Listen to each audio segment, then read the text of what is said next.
ओम श्री सद्गुरु परमात्मने नमः। श्री योग वशिष्ठ महारामायण उपशम प्रकरण सर्ग 34। प्रहलाद विचारते हैं कि तृण बेली और गुच्छों में रस होकर मैं ही स्थित हूँ। मैं ही उत्पत्ति करता और चेतन रूप हूँ और लीला के निमित्त जगत आडंबर विस्तार रूप मैंने ही किया है। जैसे मृत्तिका के खिलौने बालक रच लेता है, मेरे में सब कर्म अर्पण करने से सब शांति प्राप्त होती है और मुझसे रहित कुछ वस्तु नहीं है। मैं सत्ता स्वरूप आदर्श हूँ। सब पदार्थों में प्रतिबिंबित होते हैं, तब यह असत्य रूप भी सत्यता को प्राप्त होता है। इससे मुझसे भिन्न कुछ नहीं। पुष्पों में सुगंध, पत्रों में सुंदरता, पुरुषों में अनुभव और स्थावर जंगम रूप जो जगत दृष्ट आता है वह सब मैं ही हूँ। मैं सब संकल्प से रहित परम चैतन्य हूँ और अहम त्वम आदि से परे हूँ। जल में रस शक्ति, अग्नि में उष्णता, बर्फ में शीतलता मैं ही हूँ। जैसे काष्ठ में अग्नि है तैसे ही सब में स्थित हो।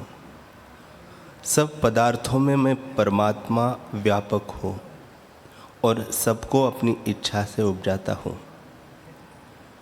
जैसे दूध में घृत शक्ति, जल में रस शक्ति और सूर्य में प्रकाश शक्ति है, तैसे ही चैतन्य स्वरूप सब पदार्थों में स्थित हो। त्रिकाल का जगत सब मेरे में स्थित है और मैं चित्त के उपचार फुरने से रहित शुद्ध स्वरूप और सबका भरण और पोषण करने वाला और वैराट राज होकर स्थित भया हूँ। त्रिलोकी का राज्य मुझको अपूर्व प्राप्त हुआ है, जो शास्त्रों और दैवों के दल बिना निरक्षित विस्तृत है।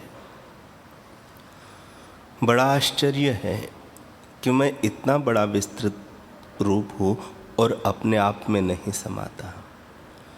जैसे कल्पांतर के वायु से उछलता समुद्र आप में नहीं समाता। मैं अनंत रूप आत्मा अपनी इच्छा से आप प्रकाशता हूँ। जैसे क्षीर समुद्र अपनी उज्ज्वलता से शोभता है, तैसे ही मैं भी अपने आप से शोभता हूँ। यह जगत रूपी मटकी महाअल्प रूप है। जैसे बील में हाथी नहीं समाता, तैसे ही मैं अपने आप से विस्तृत रूप से जगत में नहीं समाता। मैं कोटि ब्रह्मांड में व्यापक हूँ और ब्रह्मलोक से परे जो तत्वों का अंत आता है, उसके भी परे मैं अनंत रूप हूँ। यह मैं हूँ, यह मैं नहीं, यह निर्बलता मेरे तुच्छ रूप है। मैं तो आदि अंत से रहित चैतन्य आकाश हूँ और मेरे में परिच्छिन्नता मिथ्या भासती है। मैं, तू, यह, वह आदि मिथ्या भ्रम है। देह क्या, पर क्या और अपर क्या। मैं तो सर्वव्यापक चैतन्य तत्व हूँ। मेरे पितामह बड़े नीच बुद्धि थे, जो ऐसे ऐश्वर्य को त्याग कर तुच्छ ऐश्वर्य में खचित हुए थे। कहा यह महादृष्टि सर्व का कर्ता ब्रह्मवपु, और कहा वह संसार भ्रम का राजा, अनित्य रूप सुख भोग दुखदायक। अनंत सुख, परम उपशम स्वभाव, शुद्ध चैतन्य दृष्टि अब मेरे में हुई है। सब भाव पदार्थों में चैत्य से रहित मैं चैतन्य आत्मा स्थित हूँ। अब मुझको नमस्कार है, क्योंकि मेरी जय हुई है और जीर्ण रूप संसार भ्रम से मैं निकला हूँ। इससे मेरी जीत हुई है। पाने योग्य आत्मपद पाया है और जीवन सार्थक हुआ है। ऐसा उत्तम सम्राज चक्रवर्ती में भी नहीं मिलता। ये जीव निरंतर बोध को त्याग कर दुख रूपी कार्यों में रमते हैं। काष्ठ, जल और मृत्तिका से संयुक्त जो पृथ्वी है उसको पाकर जो भुलायमान हुए हैं उनको धिक्कार है, वे कीट है। यह द्रव्य, ऐश्वर्य अविद्या रूप है, अविद्या से उपजते हैं और अविद्या रूप इनका बढ़ना है। इनमें क्या गुण है जिस निमित्त यत्न करते हैं। इस जगत रूपी मढ़ी में कई वर्ष हिरण्यकश्यपु ने राज सुख भोगा, परंतु उपशम जो शांति रूप है उसको वह न प्राप्त हुआ। उसने एक जगत का राज किया है, परंतु 100 जगतों का राज सुख हो तो भी अनास्वाद है। इससे वह जो समता रूप आत्मानंद है सो नहीं प्राप्त होता। जब उस आत्मानंद के स्वाद का यत्न हो तब प्राप्त हो, अन्यथा नहीं होता। जिस पुरुष को बड़े ऐश्वर्य और इंद्रियों के सुख प्राप्त हुए हैं पर समता सुख से रहित है, तो जानिए कि उसको कुछ ऐश्वर्य और सुख नहीं मिला। और जिनको कुछ ऐश्वर्य और सुख नहीं प्राप्त हुआ पर समता सुख संयुक्त है, उनको सब कुछ प्राप्त हुआ जानिए। वे परम अमृत से संपन्न है और अखंडित सुख जो आत्मा है उस परम सुख को प्राप्त हुए हैं और आनंद रूप है। जो अखंड पद को त्याग कर परिच्छिन्नता को प्राप्त है वह मूढ़ है, और जो पंडित और ज्ञानवान है वह परिच्छिन्नता में प्रीति नहीं करता। जैसे ऊंट दूसरे पदार्थों को त्याग कर कंटकों के पास धावता है और दूसरा पशु नहीं जाता, तैसे ही मूढ़ बिना ऐसा कौन है जो आत्मसुख को त्याग कर जले हुए राज सुख में रमे और अमृत को त्याग कर नीम का पान करे। मेरे पितामह और जो बड़े सब मूढ़ हुए हैं वे इस परम अमृत रूपी दृष्टि को त्याग कर राजकंटक में प्रीतिमान हुए हैं। कहा फूल फल आदि से संयुक्त नंदनवन की भूमिका और कहा जले हुए मरुस्थल की भूमिका। तैसे ही कहा यह शांत रूप बोध दृष्टि और कहा भोगों में आत्मबुद्धि। इससे ऐसा पदार्थ त्रिलोकी में कोई नहीं जिसकी मैं इच्छा करूं। सब चैतन्य स्वरूप है और अनुभव करता चैतन्य तत्व स्वच्छ समभाव और निर्विकार सदा सर्व में सर्व ओर से स्थित है। यह जैसे है तैसे पाया जाता है। ज्ञानवान को प्रत्यक्ष है। सूर्य में प्रकाश, चंद्रमा में अमृत श्रवण, ब्रह्मा में महत, इंद्र में त्रिलोक पालन, विष्णु जी में सब ओर से पूर्ण लक्ष्मी शक्ति है। शीघ्र मनन करता शक्ति मन है। बलवान शक्ति पवन में, दाहक अग्नि में, रस शक्ति जल में है और मौन से महानतम की सिद्धता शक्ति और बृहस्पति में विद्या, देवताओं में विमानों पर आरूढ़ होकर आकाश मार्ग गमन करने की शक्ति है। पर्वतों में स्थिरता, वसंत ऋतु में पुष्प, सब कालों में मेघों की शांत शक्ति, यक्षों में ममत्व शक्ति, आकाश में निर्लेपता, बर्फ में शीतलता, ज्येष्ठ आषाढ़ में तप्तता इत्यादि देश काल क्रिया रूप नाना प्रकार के आकार विकार जो त्रिकाल के उदर में स्थित है, सो सर्वशक्ति स्वच्छ निर्विकार कलना रूप कलंक से रहित चैतन्य की ही है। सो इस प्रकार होकर भासती है और वही आत्म तत्व सब पदार्थ जाति में व्यापक हुआ है। जैसे सूर्य का प्रकाश सब ओर से समान उदय होता है, तैसे ही वह सर्व देश पदार्थों का भंडार और सर्व का आश्रयभूत है। त्रिकाल उसी में कल्पित रूप होते हैं।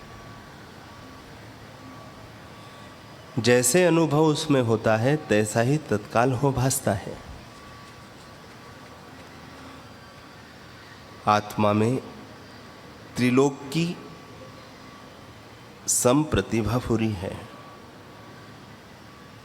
उसमें फिर अनंत काल की प्रतिभा हुई है और शुद्ध चैतन्य तत्व सर्व ओर से पूर्ण है। त्रैकालिक दृश्य संयुक्त भासता है तो भी चैतन्य तत्व शेष रहता है और इसी को त्रिकाल का ज्ञान होता है। मधुर, कटुक आदि भिन्न भिन्न रसों में एक समता भासती है।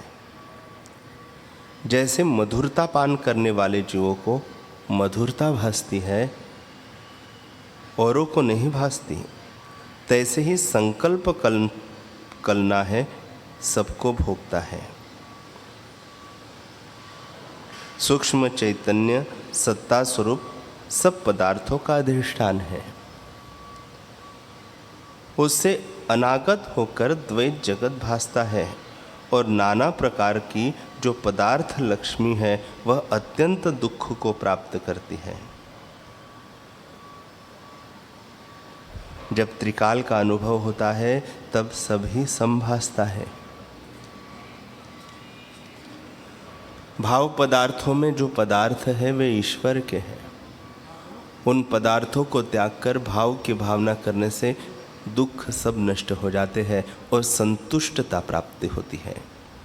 इससे त्रिकाल को मत देखो, यह बंधन रूप है। त्रिकाल से रहित जो चैतन्य तत्व है उसके देखने से विभाग कल्पना काल का अभाव हो जाता है और एक सम आत्मा शेष रहता है जिसको वाणी वश नहीं कर सकती और जो असत्य के न्याय निरंतर स्थित है उसकी प्राप्ति होती है। अनामय सिद्धांत शून्यता की न्याय स्थित होता है। निष्किंचन आत्मा ब्रह्म होता है अथवा सर्वरूप परम उपशम में लीन होता है और जिसका अंतःकरण मलिन है और संकल्प में स्थित है उसको ज्यों का त्यों नहीं भासता, जगत भासता है। और जिसकी इच्छा नष्ट हुई है और परमपद का अभ्यास करता है उसको आत्म तत्व भासता है। जो किसी जगत के पदार्थ की वांछा करता है और ह्योपादेय फांसी से बंधा है वह परमपद नहीं पा सकता। जैसे पेट से बांधा पक्षी आकाश मार्ग में नहीं उड़ सकता।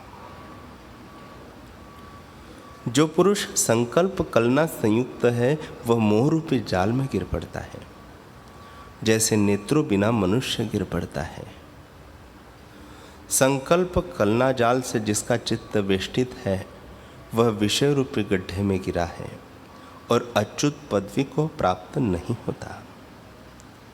मेरे पितामह कई दिन पृथ्वी में फुर फुर के लीन हो गए हैं। वे बालकवत नीच थे।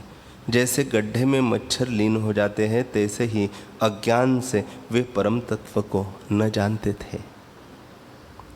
भोगों की वांछा जो दुख रूप है अज्ञानी करते हैं और उससे भाव अभाव रूप गढ़ और अंधकूप में नष्ट होते हैं और इच्छा द्वेष से जो उठा है उसके बंधायमान हुए हैं। जैसे पृथ्वी में कीट मग्न होते हैं वे जीव उनके तुल्य हैं और जिनकी मृग तृष्णा रूप जगत के पदार्थों में ग्रहण त्याग की बुद्धि शांत हुई है वे ही पुरुष जीते हैं और सब नीच और मृतक रूप है। कहा निर्मल और अविच्छिन्न रूप चैतन्य चंद्रमावत शीतलता और कहा उष्णकाल कलंक संयुक्त चित्त की अवस्था। अब मेरे आत्मा को मेरा नमस्कार है जो अविच्छिन्न प्रकाशता है और प्रकाश और तम दोनों का प्रकाश रूप है।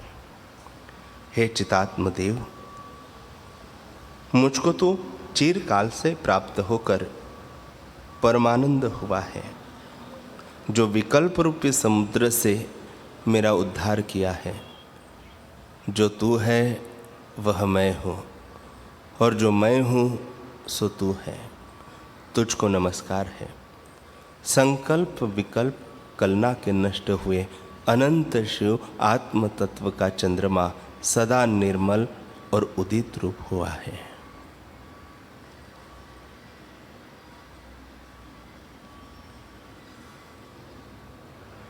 हरि ओम।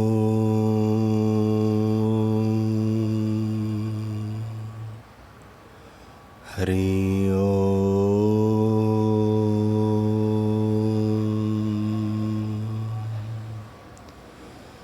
ओम सहना भवतु सहनौ भुनक्तु सह वीर्यं करवावहै तेजस्विनावधीतमस्तु मा विद्विषावहै। ओम शांति शांति शांति। श्री सद्गुरुदेव भगवान की जय।